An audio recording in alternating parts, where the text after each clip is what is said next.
আসসালামু আলাইকুম।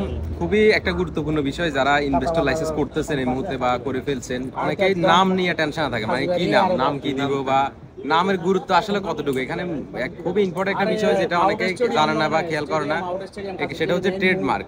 আপনার নাম যেটাই হোক, আপনার কোম্পানির নাম সলিমুল্লাহ, কলিমুল্লাহ, যেটাই হোক, আপনার ট্রেডমার্ক আপনি আলাদাভাবে একটা নিতে পারবেন। যেমন রবিন ভাই, আপনার কোম্পানির নাম কি? আমার কোম্পানির নাম হচ্ছে এসবি ইউনাইটেড।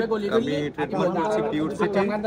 এটা কোম্পানির নাম যাই হোক না কেন, আমি বিভিন্ন ব্র্যান্ড লোগো নাম আলাদাভাবে আমি নিতে পারবো। আলাদাভাবে এটা মানে গভর্নমেন্ট থেকে অথরাইজ করে আপনি নিতে পারবেন। এটাকে বলে আলাম তিজারি।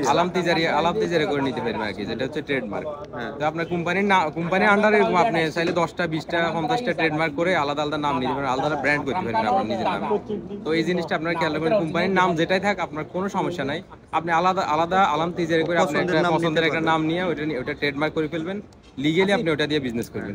ঠিক আছে, কোম্পানির নামগুলা শর্ট হলে সবচেয়ে বেটার হয়, যা মানুষের মেমোরিতে সহজে ক্যাচ মানে করে। ব্র্যান্ড নাম আর কি, ব্র্যান্ড নাম ছোট। কোম্পানির নাম যেটাই দেন আপনার সমস্যা নাই, ব্র্যান্ড নামগুলো শর্ট শর্ট দিবেন। আপনার যেমন অনেক বড় বড় ব্র্যান্ড আছে, স্টার বক্স, ঠিক আছে, লুইস ভিটন, তারপরে অনেকগুলো। হ্যাঁ, এইগুলা কিন্তু এগুলো কোম্পানির নাম কিন্তু না, কোম্পানির নাম না, কিন্তু এগুলো হচ্ছে ব্র্যান্ড নাম। ওদের কোম্পানির নাম কিন্তু আলাদা, অন্য কিছু।